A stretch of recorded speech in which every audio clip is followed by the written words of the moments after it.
Hello and welcome to TVP World, straight from Ukraine Recovery Conference in Gdańsk. My name is Jakub Kapiszewski and I have a puzzle for you. How hard is it to run a large-scale business in Ukraine during war? And to answer that puzzle, I would like to welcome in the studio Natalia Yemchenko, Chief Corporate Affairs Officer at SEM, Ukrainian Industrial Conglomerate. Welcome. Thank you for the invitation, Jakub. That was pretty much my first question. What are the realities of running a large-scale business? Because as mentioned, SEM is a conglomerate doing energy, telecommunications, steelmaking, and other industries in a country that's being constantly battered by missiles and drones. It's a good question and big one. Do we have an hour?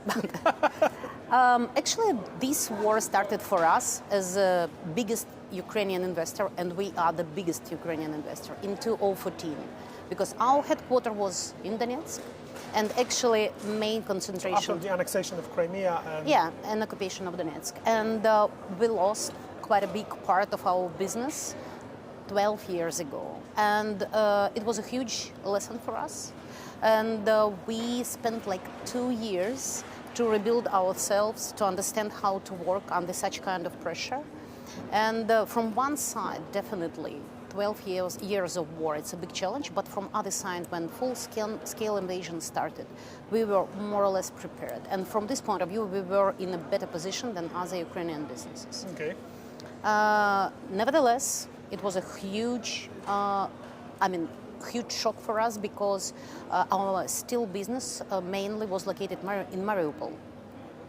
We are proud owners of Azovstal and Kombinat Ilyicha, and we lost these two giants like in one day. We still are very big. We still are very big in steel production, because we have steel plant in Zaporizhia, but it's not far from the front line. And in Kamenskoye, Dnipropetrovsk region, it's a little bit far, but also quite close. And it means that we, from one side, were forced to reshape ourselves, to change logistics, to change all the production logic. From other side, we were forced to protect our people, to create special protocols for employees, to solve the huge workforce deficit, because the whole country and industrial plants especially are in a huge pressure of workforce deficit. The same in energy, the same in agriculture, the same in logistics. So all industries we are in, all these industries are under the pressure of workforce deficit. So in other words, the company had to adapt to a new reality of doing business in Ukraine. Yeah, and actually this new reality asks for a number of things. First of all, we have to be focused on security and physical security of people. It's one part, and security of our assets, it's like other part. We did a huge job, and actually we still operate like 30 kilometers from the front line, 40 kilometers from the front line. We are able not only to protect people, which is for us the main value, but also to create some agile protocols, how we will operate, how we do operate after missile attacks, etc. Our energy business is one of the main targets of Russia from 2022. You are the owners of DTEC, which is one of the major energy players. Absolutely, major private energy players. And our assets were attacked 220 times since 2022. So it means that each week, at least once, we are attacked by Russian missiles. What does it mean? It means that from one side we are able, and actually it's a new knowledge and it's unique knowledge, and we do believe that the whole Europe could contribute from this knowledge. Just in case, I don't want to say that it would be in use, but it's a good expertise. Of course.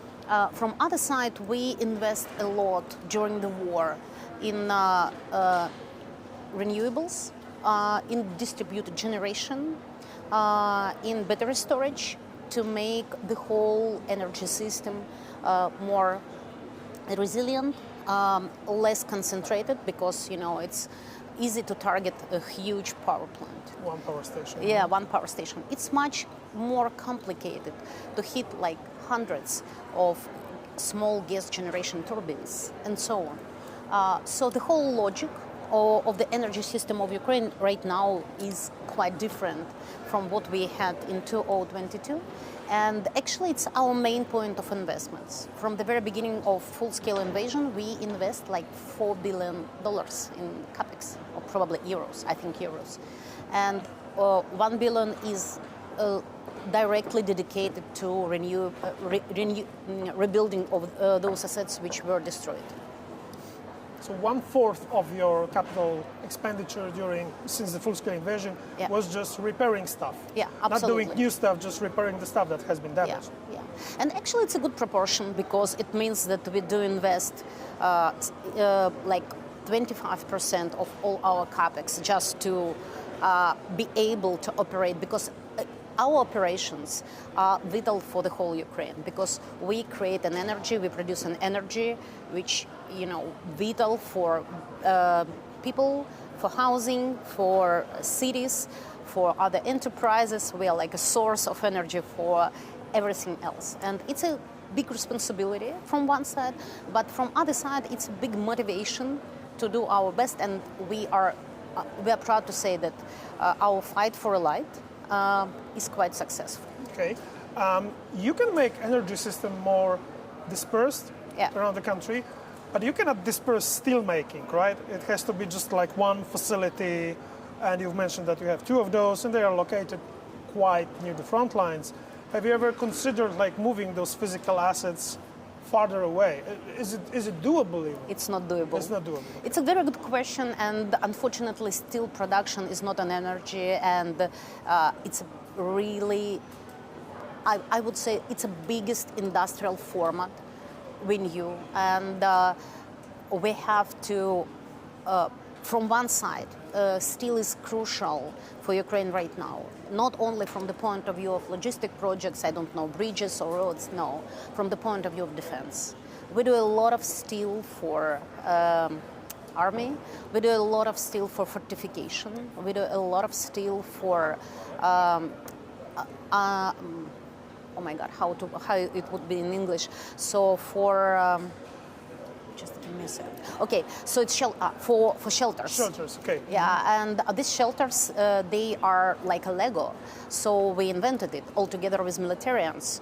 So you could imagine like a tube under the land, and you could combine from this tube hospitals or command punks, or actually we use it as classes for in Zaporizhia or something, and it's created in a way when you could create like a capacity of this shelter for 50 people, 100 people, and 500 people. Depending on how many bricks you absolutely, put and together. It's like a Lego. And actually, from this point of view, steel production is not only about export. Definitely, export is a big part of our sales, and the European Union is a main market for Medinvest. Like 72% of all Ukrainian steel we sell to Europe. And this brings me to my next question, because there are some trade frictions. I'm not sure whether it's a proper term as a friction, but European Union enacted this new border duty, which is called CBAM. It's being designed to level the playing field between European businesses, which have to pay carbon taxes, and businesses from outside of the EU, which don't have those kind of taxes, which makes steel production a little bit cheaper. So how is CBAM, which has been enacted on January 1st, 2026, is affecting your business? First of all, I would like to say that we are absolutely, we are big ambassador and big believer in European integration of Ukraine. It's a big business. Actually, it's one of our main elements of our vision, both for us and for Ukraine. And from this point of view, definitely, at some point of time, we should be ready to work on the European rules. From other point of view, CBAM is about like tax, special taxation for steel or for products with some level of carbon. And for us, the best strategy is to prepare ourselves, so to invest in decarbonization for our plants and not to pay the CBAM, because it's more sustainable. Unfortunately, because of war, and actually it was a part of our strategy. I would like to say that at 16th of February 2022, Mr. Akhmetov, who is our owner, in person, announced a huge decarbonization project with 1 billion check in Mariupol.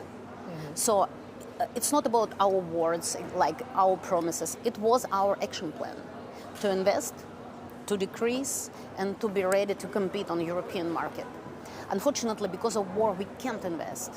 But it means that if we will use European rules for Ukrainian plants, which are not able to invest in decarbonization, they will be forced to pay extra up to 100 euros for the ton of steel. And actually it will kill Ukrainian steel production. Whether it's good or bad, from the point of view of Ukrainian reality, it's a tragedy, especially because of this role of steel in military efforts.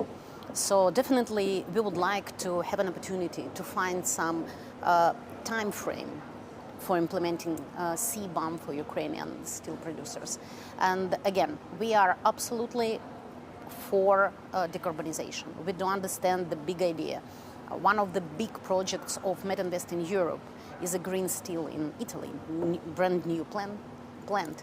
And it's exactly in line with decarbonization strategy of Europe. If we would be able to do the same in Ukraine, we definitely would. Because our main geographical focus from the point of view of investments is still Ukraine. And actually it's our choice. It's not by circumstances, by choice. As we draw this conversation to a close, I would like to ask about one thing. Not very sexy topic, financing. However, essential from the point of view of big business. You guys still invest into new stuff, but you still need to repair all the stuff that's being destroyed all the time. How do you secure financing? Is obtaining financing for a large corporation from Ukraine more difficult than from its peers from Western Europe? And how do you manage to... It's a really good question. And I would like to say that we invest in Ukrainian economy right now, and we invest in rebuilding of Ukraine right now. Just because there is no other choices. So we had a big energy event, side event of USA, organized by the TEC the day before yesterday in Shakespeare Theatre here, marvelous building. And CEO of the TEC said this quote from Shakespeare: "To be or not to be for us is not a question. Invest or not invest, for us it's not a question. We should invest. Otherwise there would be no victory, no economy, no growth, no Marshall Plan, or I don't know what would be the name of this plan." And we invest our money. And again, it was a message to us from one of the speakers over here, that if you would like us to invest, you should put your skin to the game. I would like to say that we put our skin and bones and a lot of other stuff. We invest our own money. We are happy that right now we have quite sufficient support from IFIs, from financial institutions, European financial institutions. Absolutely. We have quite a big project with states, with governments, especially Nordics. They are very brave to invest in Ukraine right now on the level of states. And our main focus right now, from the point of view of investment strategy, to bring private capital. And it's exactly about securing risks, because when we talk to any kind of big funds like BlackRock yesterday, they said, okay, guys, we operate by the money of pension funds. We can do risk. We need some guarantees. And it's a big question to special organizations like DFC in US, etc. Credit export agencies. Absolutely. So the risking is a huge question for private capital. But we are happy to work with government financing from other countries and with institutional investments from IFIs. Natalia Yemchenko, Chief Corporate Affairs Officer at SEM, Ukrainian Industrial Conglomerate, was my guest. Thank you very much. Thank you. It was a pleasure. And you've been watching TVP World from Ukrainian Recovery Conference. My name is Jakub Kapiszewski. Goodbye.